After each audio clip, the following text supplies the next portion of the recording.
மாலை வணக்கம். JC India June 16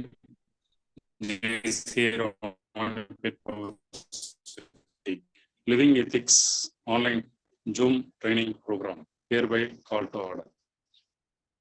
ஜேசி கோட்பாடு வழங்குகிறது. மனித சகோதரத்துவம் நாடுகளின் எல்லைகளுக்கு அப்பாற்பட்டது. பொருளாதார நீதியை சுதந்திரமான முறையில் சுதந்திரமான மனிதர்களால் சிறந்த முறையில் சார் வாய்ஸ் விட்டுட்டு வருது சார். வாசா சார் பிரேக் ஆகுது வாய்ஸ் பிரேக் ஆகுதா? இப்ப கேக்குதுங்களா? இப்ப கேக்குதுங்களா?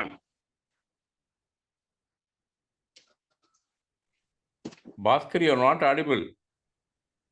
சார் இப்ப கேக்குதா? ஜேசி கோட்பாடு கடவுள் நம்பிக்கை மனித வாழ்விற்கு அர்த்தத்தையும் குறிக்கோளையும் வழங்குகிறது. மனித சகோதரத்துவம் நாடுகளின் எல்லைகளுக்கு அப்பாற்பட்டது. பொருளாதார நிதியை சுதந்திரமான முறையில் சுதந்திரமான மனிதர்களால் சிறந்த முறையில் அடைய முடியும். அரசு சட்டங்களால் அமைய வேண்டுமே அன்றி மனிதர்களால் அல்ல. பூமியின் பெரும் செல்வம் மனித ஆளுமையில் அடங்கியுள்ளது. மனித சேவையே மகத்தான சேவை என நாங்கள் நம்புகிறோம். The floor hand over to today moderator JC K. Bhaskaran sir. Thank you sir. Thank you Selvam. Audible sir? Yes sir. Welcome address.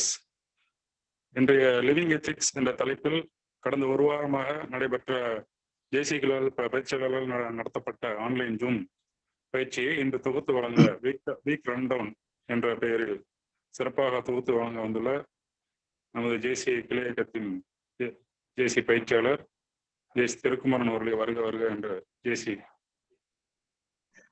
Ranipet power station சார்பாக வருவார் என்று வரவேற்கிறோம்.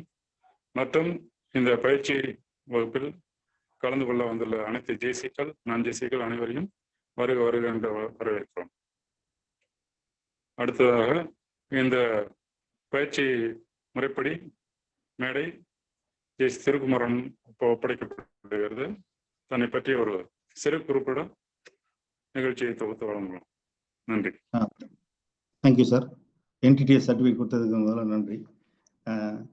நான் திருக்குமரன், ஜேசி ராணிப்பேட் பவர் சிட்டியில் 2017 ஜாயின் பண்ணேன். 2018 president. 2019 zone trainer workshop complete பண்ணேன். இப்போ வந்து ஜேஏசியில் வந்து பார்லிமெண்டேரியனாக இருக்கேன். ஸோ பிஸ்னஸ் வந்து கன்ஸ்ட்ரக்ஷன் பண்ணிகிட்ருக்கேன். ஒரு 30 இயர்ஸாக இந்த ஃபீல்டு எக்ஸ்பீரியன்ஸு. ஸோ டைரெக்டாக போயிடலாம் நம்ம இந்த செஷனுக்கு.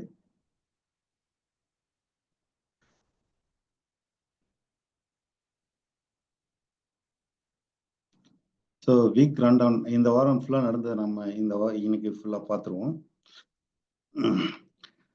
டே 1ல் வந்து unlocking the potential by JC Saravanan எடுத்தாங்க. அவர் ஸ்டார்ட் பண்ணும்போது வாட் இஸ் டிரான்ஸ்ஃபர்மேஷன் கேட்டிருந்தாங்க. அதுக்கு ஒரு நல்ல ஒரு டெஃபினிஷன் கொடுத்தாங்க. ப்ராசஸ் டு ஹெல்ப் அஸ், அதாவது become a better version of our self, அதுதான் வந்து டிரான்ஸ்ஃபர்மேஷன் அப்படின்னு ஒரு அழகாக சொல்லியிருந்தாங்க. ஸோ அந்த டிரான்ஸ்ஃபர்மேஷன் ஆகிறதுனால என்ன நடக்கும் அப்படின்னு பார்த்தீங்கன்னா, நம்மளோட செல்ஃப் அவேர்னஸ் அப்படி அது கிரியேட் ஆகும் அப்படின்னு சொல்லிட்டு சொன்னாங்க. அடுத்தது இன்னொன்று என்ன கேட்டால், இம்ப்ரூவ் அவர் ரிலேஷன்ஷிப். நம்ம செல்ஃப் அவேர்னஸ் இம்ப்ரூவ் ஆகிறதுனால நம்மளோட ரிலேஷன்ஷிப்பும் நல்லா டெவலப் ஆகும். அப்படி ரிலேஷன்ஷிப் டெவலப் ஆகும்போது நமக்கு ஒரு மென்டார் கிடைப்பாங்க அப்படின்னு தான் அதுக்காக சொல்லியிருந்தாங்க. அடுத்தது டிரான்ஸ்ஃபர்மேஷனால ப்ரொடக்டிவிட்டி அதிகமாகும். நிறைய பேர் நம்மளோட சேரும்போது நிறைய கருத்துக்கள் நம்மளோட ஷேர் பண்ணுவாங்க. அதனால நம்மளால நல்ல ப்ரொடக்டிவிட்டி கொடுக்க முடியும். So this is for transformation நம்மளுக்கு பண்ணுது அப்படின்றத அவங்க தெளிவாக சொல்லியிருந்தாங்க. அடுத்தது அன்லாக்கிங் த பொட்டன்ஷியல் அப்படின்னு நம்மளோட பொட்டன்ஷியல் எங்கெல்லாம் லாக் ஆகுது அப்படின்றதுக்கு ஒரு தியரி அவங்க சொல்லியிருந்தாங்க.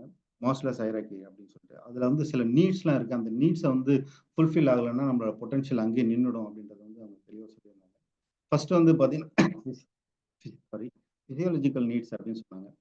இது என்னன்னா, ஒருத்தனுக்கு தேவையான பேசிக், அதாவது வாட்டர், ஃபுட்டு, ஸ்லீப்பு, கிளாத்து, இதெல்லாம் வந்து ஒரு மனிதனுக்கு கிடைக்கலன்னா அவனுக்கு எவ்வளோ பொட்டன்ஷியல் அவனுக்குள்ள இருந்தாலும் இதை தேடுறதுக்குள்ளாலே அவனுடைய வேலைகள்லாம் முடிஞ்சிடும். அதை தாண்டி அவனால் போக முடியாது. அவனோட பொட்டன்ஷியலாம் இங்கே எல்லாம் ஆகிடும் அப்படின்ட்டு சொன்னாங்க. அடுத்தது வந்து சேஃப்டி நீட்ஸ். ஒருத்தன் வந்து தன்னுடைய தேவையான சேஃப்டியை வந்து முதல்ல என்ஷூர் பண்ணிக்கல அப்படின்னா அவனோட பொட்டன்ஷியல் ஃபுல்லாக அங்கேயே வந்து இதாகிடும். அதுலேயே வந்து வேஸ்டாக போயிடும். அதனால பொட்டன்ஷியல் நீடு கண்டிப்பாக தேவை. அங்கே தான் வந்து சேஃப் அண்ட் சப்போர்ட்டிவ் என்வரான்மெண்ட் அங்கே வேணும் அப்படின்னு சொல்லியிருந்தாரு. அது வந்து அவருடைய நம்மளுடைய ஸ்ட்ரெஸ் அண்ட் ஆன்சைட்டி வந்து ரெடியூஸ் பண்ணும் அப்படின்னு சொல்லியிருந்தாரு. ஸோ அந்த சேஃப் என்வரான்மெண்ட் இருக்கும்போது தான் அடுத்த ஸ்டேஜுக்கு அவனால் போக முடியும். அடுத்த ஸ்டேஜ் என்னன்னு பார்த்தீங்கன்னா லவ் அண்ட் பிலாங்கிங்ஸ். இங்கே தான் வந்து நமக்கு நிறைய ரிலேஷன்ஷிப் கிடைக்குது. ரிலேஷன்ஷிப் தான் வந்து நம்மளை என்ன பண்ணும், நம்மளை பில்ட் பண்ணும். நமக்கு தேவையானது நல்லது கெட்டதெல்லாம் சொல்லி நம்மளை வந்து நம்மளுடைய தவறுகளை சரி செய்யும். அங்கதான் நமக்கு ஒரு நல்ல ஒரு மென்டார்ஷிப் கிடைக்கிறதுக்கான வாய்ப்புகள் கிடைக்கும்னு சொல்லியிருந்தாரு திரும்பவும். அப்ப ரிலேஷன்ஷிப்பும் கிடைச்சிச்சு, தேவையான அடிப்படைகள் வசதிகள் இருக்கு, சேஃபியாவும் இருக்கும் அப்படின்னும் போது ஒரு வேலையை ஒருத்தன் தொடர்ந்து செஞ்சுட்டு இருந்தானா அவனுக்கு வந்து அங்க வந்து ஒரு மன உளைச்சல், அதாவது ஒரு சலிப்பு வந்துடும். அந்த சலிப்பு வராமல் இருக்கிறதுக்கு அவனுக்கு வந்து செல்ஃப் எஸ்டீம் தேவை. அங்கதான் வந்து ரெகக்னேஷன் தேவைப்படுது. இந்த ரெகக்னேஷன் வந்து அவனுக்கு கிடைக்கும் போதுதான் அவன் அடுத்தடுத்த நிலையை தாண்டி போயிட்டே இருப்பான் அப்படின்னு சொல்லிட்டு சொன்னாங்க. ஸோ அடுத்து இப்போ இந்த 4 ஸ்டேஜும் அவன் வந்து தாண்டி அடுத்தது 5வது ஸ்டேஜ் வந்து பார்த்தீங்கன்னா செல்ஃப் ஆக்சுவலைசேஷன் சொன்னாங்க. இங்கே தான் வந்து லைஃப் வந்து மீனிங்ஃபுல்லாக ஆகுது அப்படின்னு சொன்னாங்க. இங்கே தான் வந்து பர்சனல் க்ரோத் கிடைக்குது, கிரியேட்டிவிட்டி கிடைக்குது, அந்த இன்னோவேஷன் கிடைக்குது. இது 3ம் இங்கே தான் வளருது அப்படின்னு சொல்லி சொன்னாங்க. இந்த 5 ஸ்டேஜ்லையும் ஏதாவது ஒரு இடத்துல இந்த 5 ஸ்டேஜ்லையும் எதுவுமே கிடைக்காது, ஏதாவது ஒரு ஸ்டேஜ்ல கிடைக்கல அப்படின்னா அவனுக்கு எவ்வளோதான் பொட்டன்ஷியல் இருந்தாலும் அது டெவலப் ஆகாமல் அங்கேயே லாக் ஆகிடும். ஸோ நம்மளுடைய பொட்டன்ஷியல் அன்லாக் பண்ணுறதுக்கு இந்த 5 பேசிக் நீட்ஸ் கண்டிப்பாக தேவை அப்படின்னு சொன்னாங்க. இந்த பேசிக் நீட்ஸை ஃபுல்ஃபில் பண்ணும்போது மட்டும்தான் நம்ம அடுத்தடுத்த நிலைக்கு போக முடியும் அப்படின்னு சொல்லி அழகாக அந்த அன்லாக்கிங் இந்த பொட்டன்ஷியல் செஷன் அவங்க கொடுத்துருந்தாங்க. ஸோ அடுத்தது டே 2 கான்ஃப்ளிக்ட் மேனேஜ்மெண்ட் அப்படின்னு சொல்லிட்டு சந்திரசூடீஸ்வரன் சார் எடுத்தாங்க. ஸோ கான்ஃப்ளிக்ட் எங்கே ஸ்டார்ட் ஆகும் அப்படின்னு பார்த்தீங்கன்னா அது வந்து எங்கன்னா ஒர்க் பிளேஸ்ல தான் கான்ஃப்ளிக்ட்ஸ் நிறைய ஸ்டார்ட் ஆகுது அப்படின்னு சொன்னாங்க. ஸோ இது என்னென்ன கான்ஃப்ளிக்ட் அப்படின்னு பார்த்தீங்கன்னா எப்படி ஸ்டார்ட் ஆகுது அப்படின்னா டிஸ்அக்ரிமெண்ட், டிஸ்பியூட் அண்ட் கிளாஷ். நமக்கும் அவருக்கும் இல்லை கான்டெஸ்ட் சரியில்லை அப்படின்னாவே எங்கேயுமே வந்து கான்ஃப்ளிக்ட் முரண்கள் வந்து ஸ்டார்ட் ஆகிடும். ஸோ இந்த 3 டைப்ஸ்ல வந்து நமக்கு முரண்கள் ஸ்டார்ட் ஆகுது அப்படின்றத சொல்லியிருந்தாங்க. ஸோ அதை ஃபர்தராக வந்து கிளாஸிஃபை பண்ணியிருந்தாங்க. இன்டர்பர்சனல் கான்ஃப்ளிக்ட் அப்படின்னு ஃபர்ஸ்ட் சொல்லியிருந்தாங்க. இன்டர்பர்சனல் கான்ஃப்ளிக்ட் அப்படின்னா நமக்கும் பாஸுக்கும் இல்லை நம்மளோட ஒர்க்கர்ஸ்க்கும் நம்ம கொலீக்ஸ்க்கும் ஏற்படுற கான்ஃப்ளிக்ட்ஸ். இது கண்டிப்பாக வந்து இந்த நிறைய பேருக்கு இந்த கான்ஃப்ளிக்ட்ஸ் வர்றதுக்கு வாய்ப்பு இருக்கு. ஸோ அடுத்தது ரோல் பேஸ்டு கான்ஃப்ளிக்ட் அப்படின்னா நம்ம ஒரு ஆர்கனைசேஷனில் ஒர்க் பண்ணுறோம், நம்ம ரோலே என்ன அப்படின்னு தெரியாமல் நம்ம ஒர்க் பண்ணிட்டு இருப்போம்.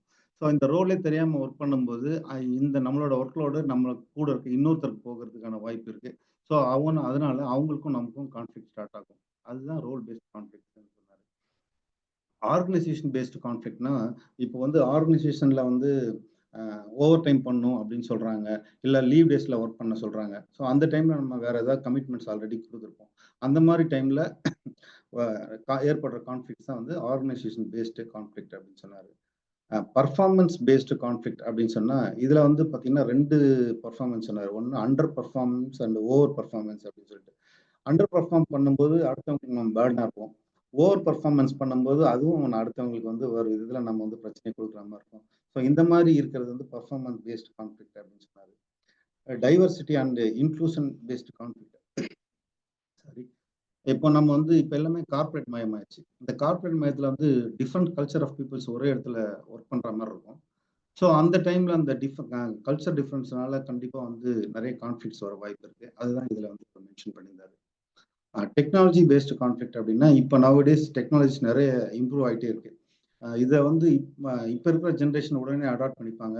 ஓல்டு ஜென்ரேஷன் இப்போ பழசாக ஒர்க் பண்ணுறவங்க ஓல்டு ஸ்டாஃப்ஸ்லாம் வந்து அதை வந்து அவ்வளோ சீக்கிரமாக அப்டேட் ஆகிறது கொஞ்சம் கஷ்டமாக இருக்கும். ஸோ அந்த மாதிரி டைமில் வந்து அந்த அப்டேஷன் ஆகாதவங்களுக்கு ஏற்படுற அந்த கான்ஃப்ளிக்ட்ஸ் தான் வந்து டெக்னாலஜி பேஸ்டு கான்ஃப்ளிக்ட் அப்படின்னு சொன்னார். எக்ஸ்டர்னல் கான்ஃப்ளிக்ட் அப்படின்னு வந்து சொன்னார். இது ரொம்ப முக்கியமான, இது ஒரு கேம் அப்படின்னு சொன்னார், சைக்கலாஜிக்கல் கேம் அப்படின்னு சொன்னார். இன்கேஸ் நம்மளால வந்து சரியா பர்ஃபார்ம் பண்ண முடியல அப்படின்னா சரியா பர்ஃபார்ம் பண்றவங்களுக்கு சைக்கலாஜி பேஸ்ட்ல வந்து எக்ஸ்டர்னலா ஒரு அழுத்தத்தை ஏற்படுத்துறது. அதுதான் வந்து சைக்கலாஜிக்கல் எக்ஸ்டர்னல் கான்ஃப்ளிக்ட் அப்படின்னு சொல்லியிருந்தாரு. அடுத்தது வந்து இந்த கான்ஃப்ளிக்ட்ஸ்லாம் சரி பண்றதுக்கு முக்கியமா என்ன வேணும்னா பெஸ்ட் ரோல் எது ப்ளே பண்ணுதுன்னா கம்யூனிகேஷன் தான் ப்ளே பண்ணுது அப்படின்னு சொன்னாரு. அதுல 3 டைப்ஸ் ஆஃப் கம்யூனிகேஷன் சொன்னாரு. காம்ப்ளிமெண்டரி டிரான்சாக்ஷன் அப்படின்னு சொன்னாரு. இந்த காம்ப்ளிமெண்டரி டிரான்சாக்ஷன் அப்படின்னா அதாவது நாம ஒருத்தர் பேசிட்டே இருக்காருன்னு வைப்போம், அவர் பேசுறதுக்கு இன்னும் கொஞ்ச நேரம் அவர் பேச மாட்டாரா அப்படின்ற அளவுக்கு அந்த கான்வர்சேஷனை வந்து ஆப்போசிட்ல இருக்கவங்களுக்கு பிடிக்கிற அளவுக்கு ஒரு நல்ல ஒரு கம்யூனிகேஷன் அவர் அந்த கான்டெஸ்ட்டை மெயின்டைன் பண்ணாருன்னா அது வந்து காம்ப்ளிமெண்டரி டிரான்சாக்ஷன் அப்படின்னு சொன்னாரு. இந்த டிரான்சாக்ஷன் மூலயமா கான்ஃப்ளிக்டை ரொம்ப கம்மி பண்ண முடியும். இது வந்து நல்ல ஒரு குட் டிரான்சாக்ஷன் அப்படின்னு சொன்னார். இந்த கிராஸ் டிரான்சாக்ஷன், அல்டீரியர் டிரான்சாக்ஷன் இது ரெண்டுமே பேட் டிரான்சாக்ஷன் தான்.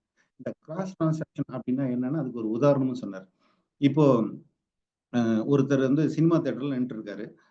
இன்னொருத்தர் வர்றாரு, என்ன சார் சினிமா பார்க்க வந்தீங்களா அப்படின்னு கேட்குறாரு. இல்லைங்க நான் சாப்பிட வந்தேன் அப்படின்னு சொல்றாரு. ஸோ அப்போ என்ன பண்றோம்னா எதிர்க்க இருக்கிறவர் என்ன ஒரு கான்டெஸ்ட்ல பேசுறாரு அப்படின்றத நம்ம புரிஞ்சுக்கணும். அவர் நம்ம வந்தாரு, சரி ஏதாவது பேசினார பார்த்துட்டு பார்க்காம போனா நல்லா இருக்காது அப்படின்ற பேசிக்ஸ்ல சார் என்ன சினிமா பார்க்க வந்தீங்களா அப்படின்ற கொஸ்டின் கேட்டார். அந்த கான்டெஸ்ட் நம்ம புரிஞ்சுக்கிட்டு அவருக்கு நம்ம கம்யூனிகேட் பண்ணும்போது அந்த கான்ஃப்ளிக்ட் ஏற்பட வாய்ப்பு இல்லை அப்படின்னாரு. அடுத்தது அல்டீரியர் டிரான்சாக்ஷன், அது இல்லாததை இருப்பது போல சொல்றதுதான் வந்து அல்டீரியர் டிரான்சாக்ஷன் சொல்லுவாங்க. இது வந்து எப்படின்னா திரும்ப இதுக்கும் ஒரு நல்ல உதாரணம் சொன்னாரு. ஒரு நிறுவனத்துல வேலை பார்க்குறாரு. அவர் வந்து 6 மணிக்கு மேல வந்து வேலை செய்ய சொல்றாங்க. அவர் அன்பார்ச்சுனேட்லி அன்னைக்கு ஏதோ ஒரு கமிட்மெண்ட் வச்சிருக்காரு. ஸோ அவர் வந்து என்ன பண்றாருன்னா பாஸ் வந்து ஃபைல் கொண்டு வந்து கொடுக்க சொல்றாரு. அது ஃபைலை கொண்டு வந்து இந்த டேபிள்ல வைக்கிறாரு, கொஞ்சம் வேகமா வைக்கிறாரு. வைக்கும் போதே அவரால் அதை கண்டுபிடிக்க முடியுது, அவருக்கு வந்து இன்ட்ரெஸ்ட் இல்லை அப்படின்னு சொல்லிட்டு. ஸோ அவருடைய எக்ஸ்பிரஷனை அவர் மறைமுகமா கம்யூனிகேட் பண்றாரு.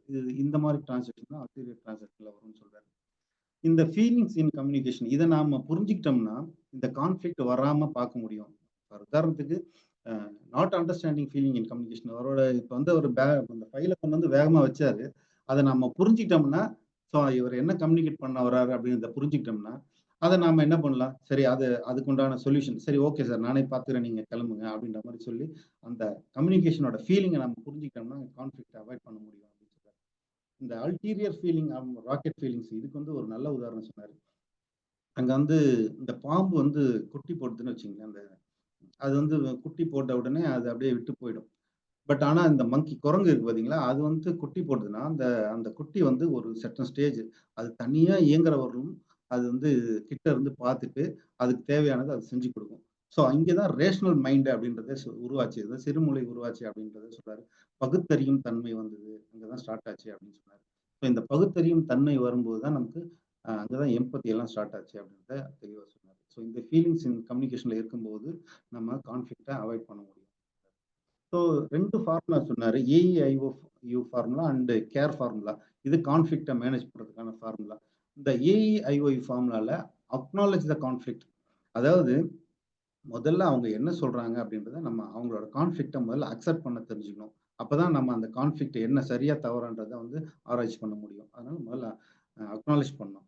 அப்புறம் எம்பசைஸ் த பார்ட்டிஸ் இன்வால்வ், யார் யாரெல்லாம் இதுல இன்வால்வ் ஆயிருக்காங்க அப்படின்றத எம்பசைஸ் பண்ண நாம முதல்ல எம்பசைஸ் பண்ணி பார்க்கணும். Identify the underlying interest. So இதுல வந்து பாத்தீங்கன்னா ஒரு இஷ்யூ வந்தா அந்த இஷ்யூல ப்ரெசென்டிங் இஷ்யூன்றது டிஃப்ரெண்ட், அண்டர்ஸ்டாண்டிங் இஷ்யூ அப்படின்றது டிஃப்ரெண்ட். இது ரெண்டுல எது சரி அப்படின்றத பார்த்துட்டு அப்புறம் அந்த அக்ரிமெண்ட்டுக்குள்ள நம்ம போனாதான் அந்த இதை ஈஸியா சால்வ் பண்ண முடியும் அப்படின்றாரு. ஆப்ஷன் ஃபார் ரெசல்யூஷன், இப்போ இந்த மாதிரி இருக்கும்போது அந்த அந்த பர்டிகுலர் சினாரியோவுக்கு என்னென்ன வழியில நாம வந்து சொல்யூஷன் கொடுக்க முடியும் அப்படின்றத நம்ம அனலைஸ் பண்ணி அதுக்கு ஈஸியா சொல்யூஷன் தர முடியும்னு சொல்றாரு. அது அந்த அக்ரிமெண்ட்டை நம்ம அண்டர்ஸ்டாண்ட் பண்ணிக்கிறது மூலயமா இதுக்கு ஈஸியான சொல்யூஷன் கொடுக்க முடியும். இந்த சேம் பிரின்சிபல் தான் care formula. Connect with the parties involve, acknowledge the concern, reframe the conflict, explore the solution. இப்படி இந்த கேர் ஃபார்முலா மூலயமாவும் நாம இந்த கான்ஃப்ளிக்டை வந்து நம்ம சரி பண்ண முடியும் அப்படின்னு சொன்னாரு. ஸோ கான்ஃப்ளிக்டை சரி பண்றதுக்கு கண்டிப்பா நம்ம எம்பத்திக்கல் வே தான் வந்து சரியான வேவா இருக்கும். அது கண்டிப்பா நமக்கு வேணும் அப்படின்றாரு. அதுல 3 டைப்ஸ் ஆஃப் எம்பத்தி சொன்னாரு. காக்னிட்டிவ் எம்பத்தி அப்படின்னு சொன்னாரு. அது காக்னிட்டிவ் எம்பத்தி அப்படின்றது எதுக்குள்ள இருக்கிறவர் என்ன சொல்றாரு அப்படின்றத நம்ம ஃபுல்லா அண்டர்ஸ்டாண்ட் பண்ணிக்கணும். அந்த அண்டர்ஸ்டாண்ட் பண்ணிக்கிற ஆர்வம் நமக்கு முதல்ல இருக்கணும். அவர் சொல்றத ஃபுல்லா கவனிச்சு அது என்ன சொல்ல வர்றாரு, எதுக்காக அதை சொல்ல வர்றாரு அப்படி கவனிக்கிற ஆர்வம், இன்ட்ரெஸ்ட் நமக்கு இருந்தா அதுதான் வந்து காக்னிட்டிவ் எம்பத்தின்னு சொன்னாரு. இப்போ எமோஷனல் எம்பத்தி அப்படின்னா அவர் என்ன ஃபீல் பண்றாருன்றதை நாம ஃபீல் பண்ணணும். அந்த அளவுக்கு அதை வந்து கவனிச்சு அதை நம்ம ஃபீல் பண்ணா அது வந்து எமோஷனல் எம்பத்தின்னு சொன்னாரு. கம்போஷனேட் எம்பத்தி அப்படின்னா அது வந்து ஹெல்ப் அண்ட் சப்போர்ட், இது வந்து பார்க்கறது அண்டர்ஸ்டாண்டிங் பண்றதும் இல்லாம ஹெல்ப் அண்ட் சப்போர்ட்டிவா இருக்கிறது தான் வந்து காக்னிட்டிவ் எம்பத்தி, கம்போசிட் எம்பத்தி சொன்னாரு. இதுல வந்து இது எம்பத்தி அப்படின்றது இது ஹம்பிள் இன்கொயரி அப்படின்றது வந்து ஒரு ஆர்ட் அப்படின்னு சொன்னாரு. அது மட்டும் இல்லாம இது ஒரு ஆட்டிடியூடு, அப்படின்னு சொல்லி முடிச்சாரு. அதுக்கப்புறம் ஒரு சினாரியோ சொன்னாரு. ரோஹன் அண்ட் நளினி அவங்க கம்பெனியில நடக்கிற ஒரு சினாரியோ சொல்லி அவங்க அந்த கான்ஃபிளிக்டை எப்படி மேனேஜ் பண்ணாங்க அப்படின்றத அவர் ரொம்ப அருமையா சொல்லி வச்சாங்க. ஸோ அடுத்து டே 3 மொராலிட்டி அண்ட் எத்திக்ஸ் அப்படின்னு சொல்லிட்டு அம்பிகாச்சாரி எடுத்தாங்க. ஸோ இது வந்து 2 பெர்ஸ்பெக்டிவ்ல இருக்கு அப்படின்றத சொன்னாங்க எல்லாமே. ஃபர்ஸ்ட் வந்து ரைட் அண்ட் ராங் அப்படின்ற மாதிரி நிறைய கொஸ்டின் கேட்டிருந்தாங்க. அதுல வந்து நம்ம ஒரு 3 இதை மட்டும், அப்புறம் நிறைய சூஸ் த பெஸ்ட் ஆன்சர் மாதிரி ஒரு 3 கொஸ்டின் கேட்டிருந்தாங்க. அதை மட்டும் நம்ம போவோம். இப்போ ஒருத்தர் வந்து அவரோட கம்பெனில வந்து அவருடைய அந்த கம்பெனியோட கான்ஃபிடென்ஷியலை ஷேர் பண்றாரு. அவங்கள வந்து நாம ரிப்போர்ட் பண்ணுவோமா, இல்லை வந்து அவங்கள அப்படியே விட்டுருவோமா, இல்லை ப்ரைவேட்டா வந்து அவங்களை கன்ஃபார்ம் பண்ணி அவங்களுக்கு அட்வைஸ் பண்ணுவோமா அப்படின்னு கேட்டிருந்தாங்க. இதுல பாத்தீங்கன்னா 2 பெர்ஸ்பெக்டிவ்ல நம்ம பண்ண முடியும். ஒரு சிலர் வந்து மொராலிட்டி பெர்ஸ்பெக்டிவ்ல பார்ப்பாங்க, ஒருத்தர் எத்திக் பெர்ஸ்பெக்டிவ்ல பார்ப்பாங்க. ஸோ இது எந்த பெர்ஸ்பெக்டிவ், அது வந்து அவங்க டிபெண்ட்ஸ் ஆன் தேர் எக்ஸ்பீரியன்ஸ். அதை பேஸ் பண்ணி தான் அவங்க அந்த ஆன்சரை செலக்ட் பண்ணியிருப்பாங்க. நம்மளே நிறைய ஆன்சர் கொடுத்தோம், அது டிஃபரன்ஸாகவும் இருந்தது. அது based on their experience. So அது 2 பெர்ஸ்பெக்டிவ் இருக்கிறது அங்கேயும் சொல்லியிருந்தாங்க. அடுத்து வந்து டைம் கன்சியூமிங் மைனர் எரர் வந்து ஒரு இதில் நடக்குது. அது அந்த சினாரியோவில் என்ன பண்ணுவீங்க, அதை இக்னோர் பண்ணுவீங்களா, இல்லை வந்து இன்ஃபார்ம் டு த சூப்பர்வைசர் பண்ணுவீங்களா, இல்லை வந்து அது வந்து எரர் அப்படியே விட்டுட்டு நம்ம போவோமா அப்படின்னு சொல்லிட்டு கேட்டிருந்தாங்க. ஸோ இதுவும் அதே மாதிரி தான் ஒரு பப்ளிக் பார்க்ல வந்து இன்னொரு கொஸ்டின் கேட்டிருந்தாங்க. பப்ளிக் பார்க்ல வந்து நிறைய பேர் குப்பை போடுறாங்க. அப்படி குப்பை போட்டிங்கன்னா நீங்கள் அது வந்து அப்படியே விட்டு போவீங்களா, இல்லை வந்து அவங்களுக்கு பொலைட்டாக வந்து நீங்கள் அட்வைஸ் பண்ணுவீங்களா, இல்லை வந்து அதை நீங்களே எடுத்து வந்து டஸ்ட்பின்ல போடுவீங்களா அப்படின்னு சொல்லிட்டு. நாமளே டஸ்ட்பின்ல எடுத்து போறது வந்து ஒரு எத்திக்கா இருக்கும். ஸோ வந்து பொலைட்டா வந்து அட்வைஸ் பண்றது அப்படின்றது வந்து அவங்களோட பெர்ஸ்பெக்டிவ் மேனர்ல நாம வந்து செய்வோம் அப்படின்றது வந்து சொன்னாங்க. இதுல வந்து 2 சினாரியோ இருக்கும். ஒன்னு வந்து மொரலாட்டிக் பேஸ்ட் சினாரியோ, இன்னொன்னு எத்திக் பேஸ்ட் சினாரியோ இருக்கும் அப்படின்னு சொன்னாங்க. ஸோ அதுக்கு இன்னொரு உதாரணம் சொன்னாங்க. ரத்தன் டாடா அண்ட் எம்எஸ் தோனி சொன்னாங்க. ரத்தன் டாட்டாக்கு வந்து ஒரு பிசினஸ் ஆப்பர்ச்சுனிட்டி கிடைச்சது. அவருக்கு வந்து லிக்வர் பிஸ்னஸ் பண்றதுக்கு, ட்ரக்ஸ் அந்த மாதிரி அந்த பிஸ்னஸ் பண்றதுக்கான ஒரு இது கிடைச்சதுன்னு சொன்னாரு. ஸோ அதை அவர் வேணாம் அப்படின்னு சொல்லிட்டாரு. அங்கதான் அவரோட அந்த எத்திக் பிரின்சிபல் அங்க இதாக இருந்துச்சு. ஸோ அப்புறம் எம்எஸ் தோனி வந்து எந்த ஒரு மேட்ச் வின் பண்ணாலும் அவர் என்ன பண்ணுவாரு அப்படின்னா, அதை வந்து அவங்களோட டீம் கிட்ட கொடுத்து அந்த கப்பை வந்து எல்லாருக்கும் ஷோ பண்ணுவாரு அப்படின்னு. அது அவருடைய மொராலிட்டி, அவருடைய ஒழுக்கத்தை அங்கே காமிக்குது அப்படின்னு சொல்லிட்டு வந்து சொல்லியிருந்தாங்க. ஸோ தர் இஸ் 2 பெர்ஸ்பெக்டிவ் அப்படின்னு 2 சினாரியோ வச்சு சொல்லியிருந்தாங்க. ஸோ அப்புறம் வந்து ஒரு 3 பர்சனாலிட்டியை பற்றி சொன்னாங்க. மலாலான்னு சொல்லிட்டு அவங்க ஒரு பாகிஸ்தானி. அவங்க வந்து அந்த அவங்களோட எத்திக்ஸ் என்னன்னா, லேடிஸ்லாம் வந்து வெளில வரக்கூடாது, படிக்கக்கூடாது அப்படின்ற மாதிரி இருந்தது. அதை தாண்டி அவங்க வந்து அதை பீட் பண்ணி அவங்க வந்து எல்லாருக்கும் கல்வி வேணும், பெண்களுக்கும் கல்வி வேணும்னு சொல்லி அவங்க ஒரு இது பண்ணி கொடுத்தாங்க அப்படின்னு சொல்லியிருந்தாங்க. மெதர் தெரசா வந்து லெப்ரசி அந்த டைம்ல அதிகமா இருந்த டைம்ல அது யாரும் தொடக்கூடாது அப்படின்ற ஒரு எத்திக் இருந்தப்போ அவங்க அதெல்லாம் ஒழிச்சுட்டு அவங்களெல்லாம் வந்து அரவணைச்சு அவங்க ஒரு பெரிய ஒரு இதை கிரியேட் பண்ணாங்க. ஸோ அப்போ வந்து இதுக்கு வந்து ஒரு கவிதை வந்து நான் வந்து இதை நான் ஆட் பண்ணிக்கிறேன். இது அவங்க சொல்லலை. ஒரு பார்த்திபன் சார் சொன்ன கவிதை இது. நீ கருவுற்று இருந்தால் ஒரு தாய்க்கு குழந்தை இருப்பாய், கருணை விட்டுறதால் இந்த உலகத்திற்கே தாயானாய்ன்னு சொல்லிட்டு அப்படி சொன்னாங்க. அது வந்து அவங்களுடைய இந்த மொராலிட்டியை வந்து அங்க காமிக்குது. ஸோ அம்பேத்கர் வந்து பார்த்தீங்கன்னா இந்த கேஸ்ட் சிஸ்டம் அதை வந்து ஒழிக்கணும் அப்படின்றதுக்காக அவர் வந்து எந்த அளவுக்கு இது பண்ணாரு, எத்திக்கல் வேல அவர் இது பண்ணாரு அப்படின்றது வந்து அவங்க சொல்லியிருந்தாங்க. ஸோ மொராலிட்டினா என்ன அப்படின்னு இதெல்லாம் சொல்லிட்டு அவங்க சொல்ல வந்தாங்க. Right or wrong based on the personal value and conscience, well based on our inner sense. Inner sense என்ன சொல்லுது அப்படின்றத கேட்டு முடிவெடுக்கிறது வந்து மொராலிட்டி பேஸ்டு பெர்ஸ்பெக்டிவ் அப்படின்னு சொன்னாங்க. இன்னொன்று எத்திக்ஸ் அப்படின்னா following rules set by society made by system. ஒரு சிஸ்டமும் சொசைட்டியும் உருவாக்குறது தான் வந்து எத்திக்ஸ், ஒரு நெறிமுறை. அது பேஸ்டா இருக்கிறது வந்து அது இன்னொரு பெர்ஸ்பெக்டிவ் அப்படின்னு சொல்லி அவங்க சொல்லியிருந்தாங்க. அடுத்தது வந்து இது 2ம் எப்படி வந்து ஃப்ரேம் ஆகுது அப்படின்னு அவங்க சொல்லியிருந்தாங்க. அந்த ஃப்ரேம்ஸ் வந்து ஃபர்ஸ்ட் டெஃபினிஷன் பார்க்கலாம். மொராலிட்டி வந்து based on personal values and conscience or emotions. அது அவங்களோட ஒரு பர்சனல் ஒருத்தருடைய எக்ஸ்பீரியன்ஸ் பேஸ்டா வந்து மொராலிட்டி வந்து அமையும் அப்படின்னு சொல்லியிருந்தாங்க. அது பட் எத்திக்ஸ் எப்படி அப்படின்னு பார்த்தீங்கன்னா based on the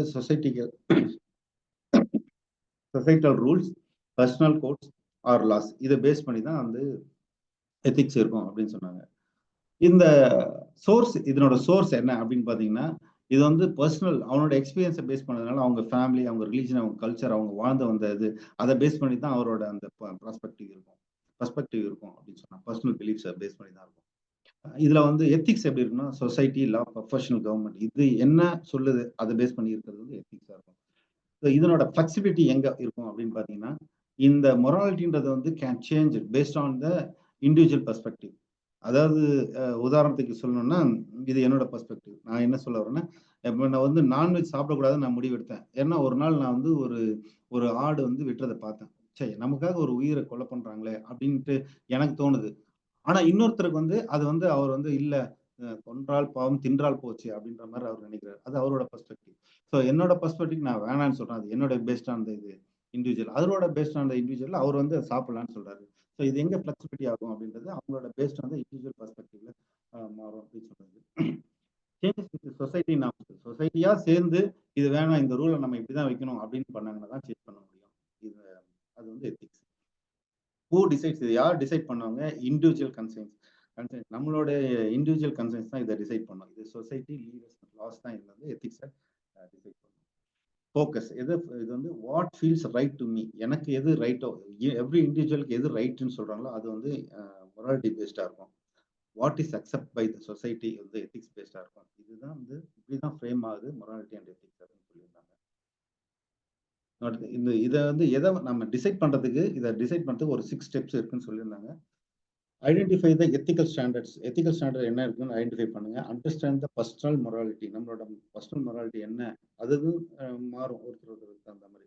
for evaluate the consequence, analyse the conflict and align the core value, prioritise the personal integrity. இது வந்து தேவைப்பட்டால் பண்ணலாம் அப்படின்னு சொன்னாங்க.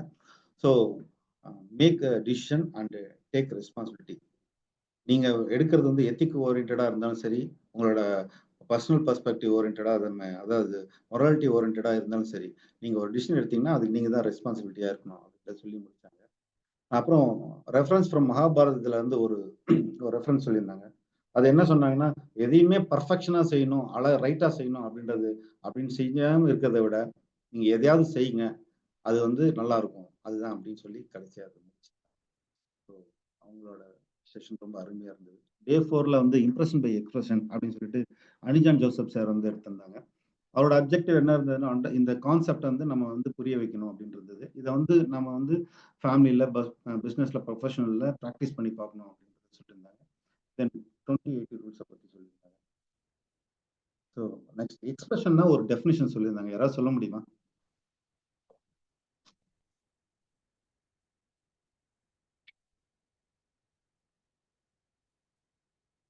எக்ஸ்பிரஷன் சொல்லிட்டு அதுக்கு வந்து ஒரு இது சொல்லியிருந்தார். It is a process. Yes sir, super sir. It is a process of conveying our thoughts and emotions and feelings through நம்மளோட ஃபேஷியல் எக்ஸ்பிரன்ஸு இல்லை ஜெஸ்டர்ஸ் லாங்குவேஜ் இது மூலயமா நம்ம பண்றது தான் என்னன்னு சொல்லியிருந்தார். சாரி, இதுதான் வந்து எக்ஸ்பிரஷன் சொல்லிட்டு ஒரு அருமையான ஒரு டெஃபினிஷன் சொல்லியிருந்தாரு. அப்புறம் ஃபியூ எக்ஸ்பீரியன்ஸை பற்றியும் நம்ம கிட்ட அவர் ஷேர் பண்ணியிருந்தாரு. வெர்பல் எக்ஸ்பீரியன்ஸ் அப்படின்னு சொல்லியிருந்தாரு. இதுல முக்கியமா ஒரு பாயிண்ட் சொன்னாரு. இதுல வந்து ஒரு சர்வே என்ன சொல்லுது அப்படின்னா, வெர்பல் எக்ஸ்பீரியன்ஸ் வந்து நார்மலா நம்ம வந்து கான்வர்சேஷன் தான். இந்த கான்வர்சேஷன்ல நம்ம ஒரு நாளைக்கு 45 பாசிட்டிவ் ஸ்டேட்மெண்ட் மட்டும்தான் பேசுறோமா, ஆனா 465 நெகட்டிவ் ஸ்டேட்மெண்ட்டை நம்ம பேசுறோமா. இந்த மாதிரி ஒரு எக்ஸ்பிரஷன் நம்ம வச்சுட்டு இருந்தோம்னா நம்ம கண்டிப்பா யாரையும் இம்ப்ரெஸ் பண்ண முடியாது. இதை மாத்திக்கணும் அப்படின்ற சொல்லியிருந்தாரு. அடுத்து எக்ஸ்பிரஷன் இன் சோசியல் இன்ட்ராக்ஷன். நாம யாரை பார்த்தாலும் நம்ம எப்படி பிஹேவ் பண்றோன்றதான் அது ஒரு இம்பாக்டை கிரியேட் பண்ணும். ஸோ நம்ம டைட் ஹேண்ட் ஷேக் பண்ணும் அப்படின்னு சொன்னாரு. அடுத்தது வந்து ஐ கான்டாக்ட். நம்ம ஒருத்தர்கிட்ட பேசிட்டு போது வேற எங்கேயோ பார்த்து பேசக்கூடாது, அவரோட டைரக்டா ஐ கான்டாக்ட் வச்சு அவரை பார்த்து பேசணும். அது வந்து ஒரு நல்ல இம்ப்ரெஷனை கிரியேட் பண்ணும் அப்படின்னு சொல்லியிருந்தாரு. எக்ஸ்பிரஷன் அண்ட் பிராண்டிங் அப்படின்னு சொல்லியிருந்தாரு. அதுக்கு என்னன்னா ஒரு 2 பர்சனாலிட்டியை சொல்லியிருந்தாரு. அமிதாப் பச்சன் சொல்லியிருந்தாரு. எதுக்கு அமிதாப் பச்சன் வந்து ஒரு நல்ல பிராண்டிங்கா நிறைய ஆட்ல இருக்காரு அப்படின்னு நிறைய ஆட்ஸ் எல்லாம் போட்டுறாரு. அவர்கிட்ட அந்த ட்ரெடிஷன் இருந்தது, பர்சனல் ட்ரஸ்ட் அவர் மேல இருந்தது. அது மட்டும் இல்லாம பப்ளிக்ல ஒரு அத்தாரிட்டியா இருந்தாரு. அப்புறம் கிரெடிபிலிட்டி அவர்கிட்ட இருந்தது. ஸோ இதனாலதான் அவர் வந்து பிராண்டிங் அந்த நிறைய ஆடுக்கு அவர் வரதுக்கான நிறைய வாய்ப்பு அவர் கிடைச்சது. அடுத்து ஷாருக் கானை பத்தியும் பேசியிருந்தாரு. அவர்கிட்ட அந்த ஒரு கரிஷ்மா இருந்தது. பிளஸ் வந்து அவர் வந்து ஒரு ரெகக்னிஷன் பர்சனா இருந்தாரு.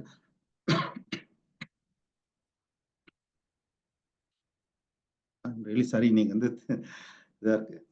அவர் மேல ஒரு லைக்கபிலிட்டி, அவரை பார்த்தா எல்லாருக்கும் பிடிக்கிற மாதிரி ஒரு பர்சனா இருந்தாரு. ஸோ அதனால தான் அவர் வந்து எல்லாருக்கும் பிடிக்கிற இருந்தது. இதெல்லாம் நாம கிட்ட இருக்கும்போது நாமளும் அடுத்தவங்களை இம்பாக்ட் பண்ண முடியும் அப்படின்றத அவர் தெளிவா சொல்லியிருந்தாங்க. நாம இம்ப்ரெஷன் பண்றதுக்கு ஒரு 4 வே அவருக்கு வந்து சொல்லியிருந்தாரு. எப்படி இம்ப்ரூவ் பண்ணிக்கலாம் அப்படின்னு சொல்லிட்டு.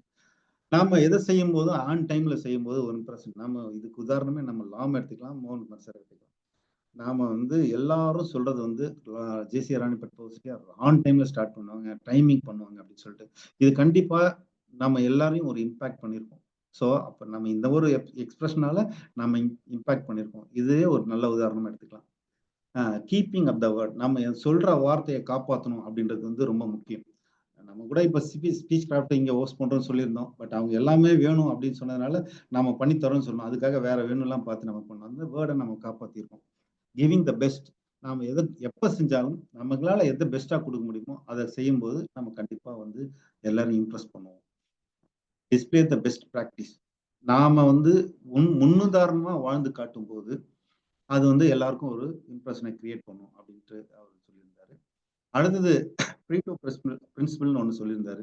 இது என்னன்னு யாராவது சொல்ல முடியுமா?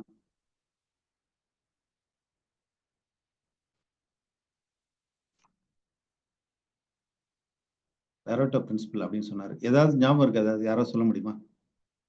ஓகே, நானே சொல்றேன். நாம செய்யற 80% ஆஃப் த ரிசல்ட்டுக்கு நாம எடுக்கிற 20% ஆஃப் த எஃபெக்ட் தான் காரணமா இருக்கு. அப்போ ஒரு நாளைக்கு நம்ம 30 மினிட்ஸ் எக்ஸசைஸ் பண்ணா அன்னைக்கு நாள் ஃபுல்லா நம்மளால நல்ல ஹெல்த்தியா சுறுசுறுப்பா இருக்க முடியுது அப்படின்னா அன்னைக்கு செய்யற அந்த 30 மினிட்ஸ் எக்ஸசைஸ் தான். ஸோ அந்த மாதிரி நாம செய்யற எல்லா காரியத்துக்கும் ஒரு 20% எஃபர்ட்டை நம்ம போட்டோம்னா அது கண்டிப்பா ஒரு ஹெல்ப்ஃபுல்லா 80% அச்சீவ்மெண்ட்டுக்கு ஹெல்ப்ஃபுல்லா இருக்கும்னு சொல்லி முடிச்சாங்க. ஸோ அடுத்தது day 5 power of authority by Saranya எடுத்தாங்க. ஸோ அவங்க என்ன சொன்னாங்க அப்படின்னா, ஒரு வேர்ட் பொசிஷன்ல ஸ்டார்ட் பண்ணாங்க. அடுத்தது லாஸ்டா அவங்க முடிக்கும்போது சிட்டிங் ஒரு அண்டர்லைன் போட்டு அது மேல டாப் ஆஃப் த வேர்ல்டுன்னு போட்டிருந்தாங்க. இதுக்கு என்ன அப்படின்னு கேட்டிருந்தாங்க. அதுக்கு முன்னால ஒன்று சொன்னேன். 2 ஆர் போட்டு நடுவில் ஒரு பிளஸ் போட்டிருந்தாங்க. அது எதுக்கு அப்படின்னு கேட்டிங்கன்னா, அது வந்து ஒரு சீசனை குறிக்குது அப்படின்னாங்க. என்ன அப்படின்னு பார்த்தீங்கன்னா, நடுவில் இருக்கிற சம்மர் 2 ஆர் இருக்கனால சம்மர் அப்படின்னு சொன்னாங்க. ஸோ அதே மாதிரி சிட்டிங் போட்டு அது கீழே ஒரு லைன் போட்டு டாப் ஆஃப் த வேர்ல்டு அப்படின்னு போட்டிருந்தாங்க. ஸோ இதுக்கு என்ன மீனிங் கேட்டாங்க. Sitting on the top of the world அப்படின்னு சொன்னி அவங்களே அதை ரிவீல் பண்ணாங்க. So top of the world இருக்கிறதுக்கு என்ன வேணும் அப்படின்னு கேட்டா ஒரு பவர் வேணும் அப்படின்னு சொல்லியிருந்தாங்க. ஸோ அப்புறம் 2 பவருக்கும் அத்தாரிட்டிக்கும் டிஃபரன்ஸ் காட்டுறதுக்காக வந்து 2 இது சினாரியோ சொன்னாங்க. ஒன்று போலீஸ் அண்ட் தீஃப். இதில் யாரை பிடிக்கும் அப்படின்னு கேட்டாங்க. போலீஸ் அண்ட் தீஃப் அப்படின்னாங்க. சிலர் வந்து தீஃப்னாங்க, சிலர் போலீஸ்ன்னு சொன்னாங்க. ஸோ போலீஸ்க்கும் தீஃபுக்கும் என்ன டிஃபரெண்ட்? 2 பேருக்கிட்டையும் கன் இருக்கு. யாரை பார்த்தா நம்ம பயப்படுவோம் அப்படின்னு கேட்டாங்க. தீஃபை பார்த்தா தான் பயப்படுவோம். ஏன்னா அவன்கிட்ட எந்த அத்தாரிட்டியும் கிடையாது. நினைச்ச யாரை வேணா சுட்டு போயிடுவான். பட் போலீஸ் அப்படி கிடையாது. அவர் வந்து ரூல் அண்ட் ரெகுலேஷனை ஃபாலோ பண்றாரு. அதனால அவர்கிட்ட துப்பாக்கி இருந்தாலும் பயப்பட தேவையில்லை அப்படின்னு சொன்னாங்க. ஸோ அப்போ வந்து தான் சொன்னாங்க, பவர் அண்ட் அத்தாரிட்டிக்கும் நடுவில் ஒரு தின் லைன் தான் இருக்கு. அந்த தின் லைனை நாம கரெக்டாக ஃபாலோ பண்ணோம்னா அந்த வந்து பவர் அண்ட் அத்தாரிட்டிக்குள்ள டிஃபரன்ஸ் நமக்கு தெரியும் அப்படின்னு சொன்னாங்க. இன்ஃப்ளூயன்ஸ் பண்றது பவர், லெஜிட்டிமேட்டா இருக்கிறது வந்து அத்தாரிட்டி அப்படின்னு சொன்னாங்க. இதுக்கு ஒரு கவர் ஸ்டோரின்னு சொன்னாங்க. கிரண் பேடி வந்து ஒரு ஐபிஎஸ் ஆஃபீஸரா இருக்கும்போது இந்திரா காந்தி அவங்களுடைய காரை வந்து நோ பார்க்கிங்ல பார்க் பண்ணிருந்தப்போ அதை கிரெயின் வச்சு எடுத்துட்டு போயிட்டாங்க அப்படின்னு. அந்த டைம்ல வந்து இந்திரா காந்தி அவங்களை அழைச்சி கூப்பிட்டுருக்காங்க. நீங்க வந்து என்ன பாருங்கன்னு சொன்னது. அது அவங்களோட பவர். அது அவங்க கூப்பிட்ட உடனே நம்ம போக வேண்டியரும் அப்படின்ற கண்டிஷன் இருக்கு. ஸோ அவங்க காரை எடுத்து வைக்கிற அத்தாரிட்டி அந்த இடத்துல நோ பார்க்கிங்ல அவங்க பார்க் பண்ணியிருந்தாலும் அதை எடுக்கிற அத்தாரிட்டி உங்களுக்கு இருந்தது. ஸோ அதுதான் வந்து அங்கே டிஃப்ரென்ஸாக காமிச்சாங்க. பவருக்கும் அத்தாரிட்டிக்கும் என்ன டிஃப்ரென்ஸ். சேம் ஸ்டோரி தான் காமராஜரோட வீட்டில் வந்து அவங்க வந்து அந்த பவர் இது வாட்டர் சப்ளை கனெக்ஷன் கொடுக்கும்போது இந்த பவருக்கும் அத்தாரிட்டிக்கும் டிஃப்ரென்ஸ் அதுலேயும் அந்த ஸ்டோரி மூலியமாவும் கரெக்டாக அவங்க எக்ஸ்பிளைன் பண்ணியிருந்தாங்க. So principle of ethical authority அப்படி இருக்கிறதுக்கு என்ன பண்ணணும் அப்படின்னு சொன்னா அக்கௌண்டபிலிட்டி வேணும் அப்படின்னு சொன்னாங்க.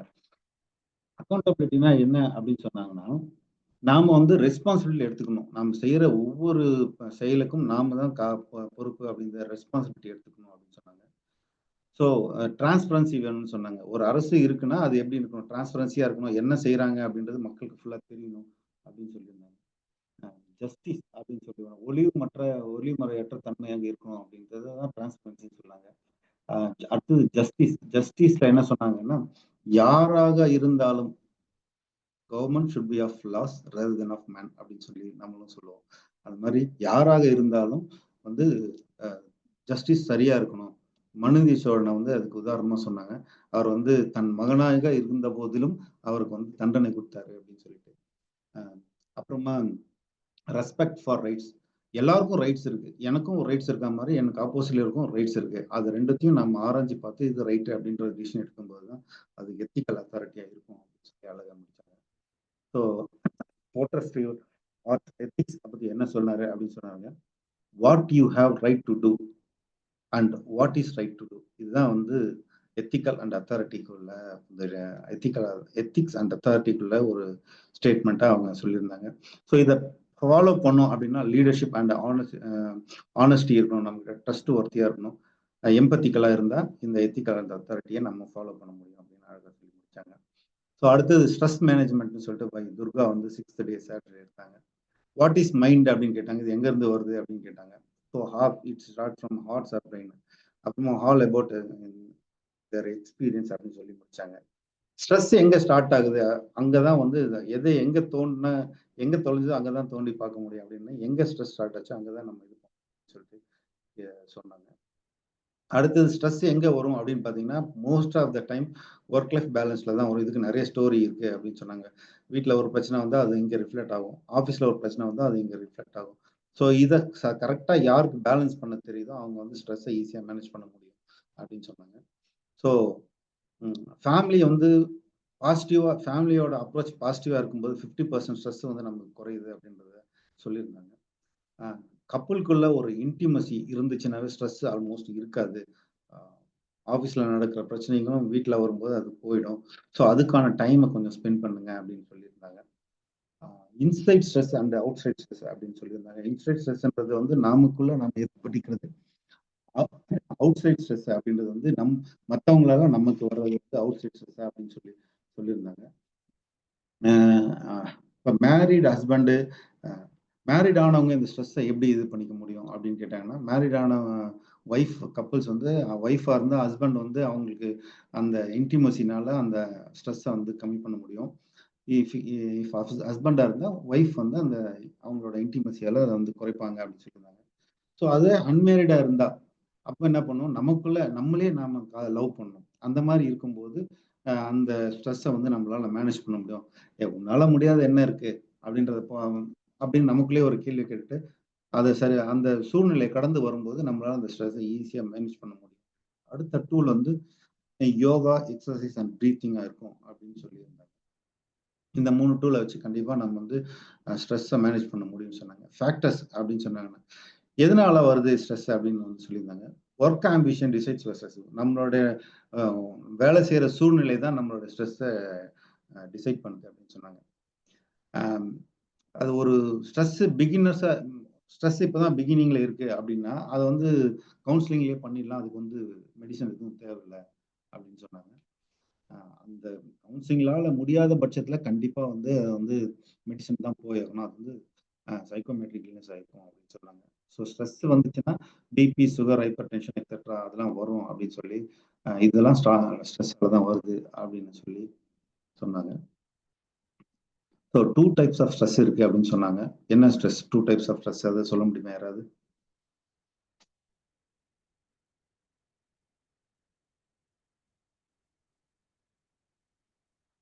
அதான் ஆல்ரெடி நம்ம பேசிட்டோம். Inside stress and outside stress. உங்களுக்குள்ளே ஒரு ஸ்ட்ரெஸ் வந்தா அது இன்சைட் ஸ்ட்ரெஸ், அடுத்தவர் மூலயமா வந்தா அது அவுட் சைட் ஸ்ட்ரெஸ். அதுதான் 2 டைப் ஆஃப் ஸ்ட்ரெஸ்ஸா அவங்க சொல்லியிருந்தாங்க. இந்த ஸ்ட்ரெஸ்ஸை எப்படி ரெடியூஸ் பண்ணலாம் அப்படின்னு டெக்னிக்ஸ் அவங்க சொல்லியிருந்தாங்க. யார்கிட்டையுமே வந்து அதிகமா லூஸ் டாக் பண்ணாதீங்க, அவங்க என்ன பேசுறாங்கன்றத கவனிச்சா மட்டுமே போதும். திரும்பி ரிப்பீட் பண்ணும் அப்படின்ற அவசியம் இல்லை. அப்படி இருக்கும்போது ஸ்ட்ரெஸ்ஸை ரெடியூஸ் பண்ண முடியும். 30 மினிட்ஸ் மாடரேட் எக்ஸசைஸ் பண்ணும்போது ஸ்ட்ரெஸ்ஸை வந்து நம்மளால ஈஸியாக ஹேண்டில் பண்ண முடியும். ப்ரொக்ரெசிவ் மசில் ரிலாக்ஸேஷன் அதுவும் ஒரு கைண்ட் ஆஃப் எக்ஸசைஸ். அது பண்ணும்போது நம்மளால ஸ்ட்ரெஸ்ஸை ரெடியூஸ் பண்ண முடியும்னு சொல்லியிருந்தாங்க. யோகா பண்ணுற போதும் விசுவலைசேஷன் பண்ணுறதுனால நாம் வந்து அந்த சூழ்நிலையிலேருந்து வெளில வந்து வேற ஒரு விஷயத்த விசுவலைஸ் பண்ணுறதோ இல்லை அந்த சூழ்நிலை எப்படி கையாளலாம் அப்படின்றத விசுவலைஸ் பண்ணும்போது அந்த ஸ்ட்ரெஸ்லேருந்து நம்மளால வெளில வரும் அப்படின்னு சொல்லியிருந்தாங்க. ஸ்லோ அண்ட் டீப் ப்ரீத் பண்ணும்போது சடனாக அந்த இன்ஸ்டண்ட்டாக அந்த ஸ்ட்ரெஸ் வந்து குறையிறதுக்கான வாய்ப்பு இருக்கும் அப்படின்னு சொல்லி வச்சுருந்தாங்க. ஸோ இதுதான் இந்த வாரத்துக்கு நாம் பார்த்த 6 டாப்பிக்கு. இந்த 6 டாப்பிக்கில் நான் என்னென்ன கவனிச்சனோ அதை நான் வந்து தெளிவாக நான் இங்கே சொல்லியிருக்கேன் அப்படின்னு நான் நம்புகிறேன். வேறு ஏதாவது மிஸ் பண்ணியிருந்தால் நீங்கள் என்னோட ஷேர் பண்ணிக்கலாம். Thank you very much. Thanks for நன்றி ஜே.சி. திருக்குமரன். கடந்த 6 நாட்களாக 6 பயிற்சியாளர்கள் வழங்கிய 3 மணி நேர பயிற்சியை அரை மணி நேரத்தில் ஷார்ட் அண்ட் ஸ்வீட்னு சொல்லுவாங்க. அது மாதிரி தங்களுடைய கண்ணோட்டத்தில் சிறப்பாக வழங்கியுள்ளார்கள். நன்றி. இந்த நிகழ்வில் கலந்து கொண்டுள்ள பார்வையாளர்கள் இந்த பயிற்சியை பற்றிய தங்களுடைய கருத்துக்களை அன்மியூட் செய்து 2 நபர்கள் கருத்து தெரிவிக்கலாம்.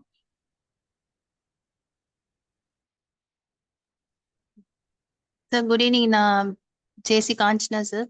சார் ஆக்சுவலாக சம்திங் டிஃப்ரெண்ட்டாக இருந்தது. எல்லாரும் எடுத்ததை கூட கலெக்டிவ் நோன் மாதிரி எல்லாத்தையும் கலெக்ட் பண்ணி ஒரு அப்டேட் பண்ணது ரொம்ப நல்லா இருந்துச்சு. பிகாஸ் நான் அவங்களோட ட்ரைனிங் எதுவுமே அட்டன் பண்ணல.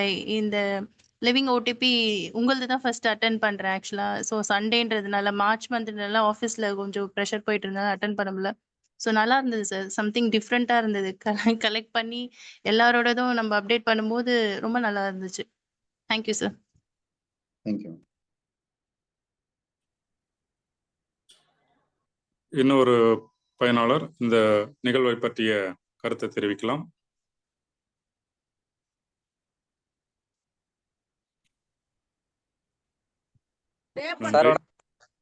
வணக்கம், சொல்லுங்க சார். ஜெயக்குமரன் சார். இப்போதான் சிஏபிபி அட்டன் பண்ணிட்டு ரிட்டர்ன் வந்துட்டு இருக்கேன் சார். ஒரு பாதி செஷன் தான் உள்ள வந்தேன். இருந்தாலும் அந்த ஒர்க் ஆன் ஃபிளீட் அந்த செஷன் வந்து ஆக்சுவலாக இந்த வாரம் நான் அட்டன் பண்ணலை. அதை பற்றின ப்ரீஃப் வந்து நேச்சர் ஆஃப் பொதுவாக வந்து ப்ரைவேட் செக்டார்ஸ்லையும் பப்ளிக் செக்டார்ஸ்லையும் வந்து ஒர்க் பண்ணுற கல்ச்சரு டோட்டலி டிஃப்ரெண்ட்டாக இருக்கும். அது வந்து எனக்கு ஒரு பெட்டர் லேர்னிங்காக இருந்துச்சு. மொரலஸ் அந்த ஸ்ட்ரெஸ் மேனேஜ்மெண்ட் ரெண்டுமே அண்ணா வந்து ஒரு ரீகால் பண்ணது ரொம்ப யூஸ்ஃபுல்லாக இருந்துச்சு சார். தேங்க்யூ. நன்றி ஜே.சி. ஜெயக்குமார். அடுத்ததாக இன்றைய பயிற்சியாளர் தன்னுடைய கருத்தை பகிர்ந்து கொள்ளலாம். Thank you sir. ஆக்சுவலாக இந்த ஒர்க் இந்த ரன்டவுன் அந்த வீக்கெண்ட் ரன்டவுன் ப்ரோக்ராம் வந்து உண்மையிலே வந்து இது தேவையா அப்படின்ற மாதிரி எனக்கு ஒரு ஃபீல் இருந்தது. ஆனால் இதில் வந்து என்ன பயன் அப்படின்னு பார்த்தீங்கன்னா, கண்டிப்பாக நம்ம ரீகால் பண்ணுறோம் எல்லாமே. ஒரு முறை ரீகால் பண்ணும்போது திரும்ப அது மறக்காது. அதை விட இதை ரீகால் பண்ணுறவங்களுக்கு வந்து நிறைய பெனிஃபிட். அந்த செஷனை திரும்ப ஒரு விசுவலைசேஷன் நம்ம பார்த்தோம் இல்லைங்களா, அந்த மாதிரி அதை எப்படி பண்ணாங்க அப்படின்னு விசுவலைஸ் பண்ணி அதில் இருக்க பாயிண்ட்ஸ்லாம் எடுக்கும்போது இன்னும் கொஞ்சம் நாலேஜ் கண்டிப்பாக அவங்களுக்கு செல்ஃபாகவே இம்ப்ரூவ் ஆகும் அப்படின்றத நான் இன்னைக்கு பர்சனலாக இந்த வீக்கில் நான் உணர்ந்திருக்கேன். ஸோ அதுதான் சொல்லுவாங்க, பாஸ் இஸ் ஆல்வேஸ் ரைட் அப்படின்ற கான்செப்ட் எப்பவுமே வச்சுக்கணும்னு சொல்லிட்டு நம்ம சிலதெல்லாம் வந்து சொல்லும்போது ஏன் இதை போய் வச்சிருக்காங்க அப்படின்னு நினைக்கும் போது அது பர்சனலாக நம்ம வந்து எக்ஸ்பீரியன்ஸ் பண்ணும்போது தான் இது கண்டிப்பாக வேணும் அப்படின்றத நமக்கு தெரியுது. ஸோ இதனால எல்லாரும் பயன்பெற்றிருப்பாங்க என்ன போல அப்படின்னு நானும் நம்புறேன். ஸோ இந்த ஆப்பர்ச்சுனிட்டி கொடுத்த எல்லாருக்கும் என்னுடைய சிறந்த மனம் சார்ந்த நன்றிகளை தெரிவித்துக் கொள்கிறேன். Thank you very much. நன்றி ஜே.சி. திருக்குமரன் அவர்களே. இன்றைய நிகழ்வில் வீக் ரன் டவுன் என்ற தலைப்பில் மிகவும் அற்புதமாக மனிதனுடைய ஆற்றலை வந்து அன்லாக் பண்ணுறது, ஹியூமன் பொட்டன்ஷியல் வந்து அன்லாக் பண்ணுறதுலேருந்து மெத்தட்ஸ் எல்லாம் ட்ரைனர் சொன்னதெல்லாம் கிளியராக சொல்லி கொடுத்தீங்க. நம்முடைய மோதல் மேலாண்மையை பற்றி அருமையாக விளக்கங்கள் சொல்லியிருக்கிறீங்க. மொராலிட்டி, எத்திக்ஸ், அறநெறி மற்றும் நெறிமுறைகளை பற்றி விளக்கமும் சிறப்பாக இருந்தது. நம்மளுடைய இம்ப்ரெஷன் பை எக்ஸ்பிரஷன் உணர்வை வந்து வெளிப்படுத்தி எப்படி கவர்றது அப்படின்றத வந்து நல்லா சொல்லியிருக்கிறீங்க. பவர் அத்தாரிட்டி அப்படின்றது வந்து கழுதைக்கு பின்னாடி போகாத அதிகாரிக்கு முன்னாடி போகாத அப்படின்னு ஒரு பழமொழி சொல்லுவாங்க. அதுதான் எனக்கு ஞாபகம் வந்தது. ஸ்ட்ரெஸ் மேனேஜ்மெண்ட் பற்றி love yourself, love others, stress will go, be kind always அப்படின்னு சொல்லியிருக்கிறீங்க. நன்றி ஜே.சி. திருக்குமரன். இந்த அடுத்த வாரத்துக்காக ஒரு உத்வேகத்தை இந்த பயிற்சி கொடுத்துருக்குன்னு சொல்லி நம்புகிறோம். ஒவ்வொரு நாளும் வந்து லிவிங் எத்திக்ஸ் என்ற தலைப்பில் ஜே.சி. ராணிப்பேட் பவர் சிட்டியின் சார்பாக சரியாக மாலை 8:15 மணிக்கு ஆரம்பித்தும் அனைத்து பார்வையாளர்களும் தவறாது கலந்து பயன்பெறுமாறு அன்போடு கேட்டுக்கொள்ளப்படுகிறார்கள். அடுத்ததாக நன்றியுரை. இன்றைய வீக் ரன்டவுன் என்ற தலைப்பில் நடைபெற்ற ஆன்லைன் பயிற்சியை கண்டுகளித்து பயன்பெற்ற அனைத்து பார்வையாளர்களுக்கும் நன்றி. இந்த பயிற்சியை சிறப்பான முறையில் தொகுத்து வழங்கிய ஜேசி திருக்குமரன் அவர்களுக்கு நன்றி. மற்றும் பயிற்சியை கலந்து கொண்ட ஜேசிக்கள் அல்லாத நண்பர்களுக்கும் நான் ஜேசி ராணிப்பேட் பவர் சிட்டியின் சார்பாக நன்றியை தெரிவித்துக் கொள்கிறோம். நாளைய நிகழ்வில் சரியாக 8:15 மணிக்கு கலந்து கொள்ளுமாறு அன்போடு கேட்டுக்கொள்கிறோம். அடுத்ததாக JC Ranipet power city Zone 16 living ethics online training program hereby adjourned. Thank you. Thank you, sir. Sir thank you sir. மறுபடியும் முடிச்சிட்டீங்களா? Thank you sir.